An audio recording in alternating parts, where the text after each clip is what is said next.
জল করে জ্যান্ত শোল মাছ রান্না করলাম। আবারও চলে আসলাম ছোট্ট একটা মিনি ব্লগ নিয়ে, কারণ তোরা মিনি ব্লগগুলো দেখতে ভীষণ পছন্দ করো।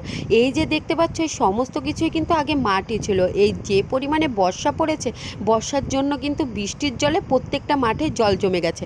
মাসি শাশুড়ির বাড়ি কিছুক্ষণ থাকার পরে সোজা রওনা দিয়ে দিয়েছিলাম মামা শ্বশুরের বাড়ি।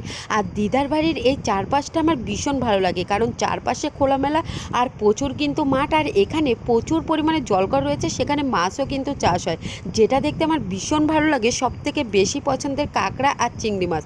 তো আমার জন্য কাঁকড়া মাছও কিন্তু রান্না করেছিল, যেহেতু আমি কাঁকড়া খেতে ভালোবাসি তাই মামা কিন্তু নিজের হাতে কাঁকড়াও ধরেছিল। এই তো বাড়িতে চলে এসেছি, তার পরের দিন শোল মাছগুলো বের করে এই তো সমস্ত মশলাগুলো রেডি করে আজকে শোল মাছের ঝাল রান্না করলাম। আর আমি কিন্তু এই মাছটা খেতে একেবারেই পছন্দ করি না, আমি প্লাস আমার হাজবেন্ড দুইজনই, কিন্তু আমার শ্বশুর মশাই খেতে ভীষণ পছন্দ করে। মূলত আজকে শ্বশুর মশাইয়ের জন্যই এই তো জ্যান্ত জল করে শোল মাছ রান্না করলাম। কারা কারা এরকম শোল মাছ খেতে ভালোবাসো অবশ্যই একটু কমেন্ট করে জানিয়ে যেও।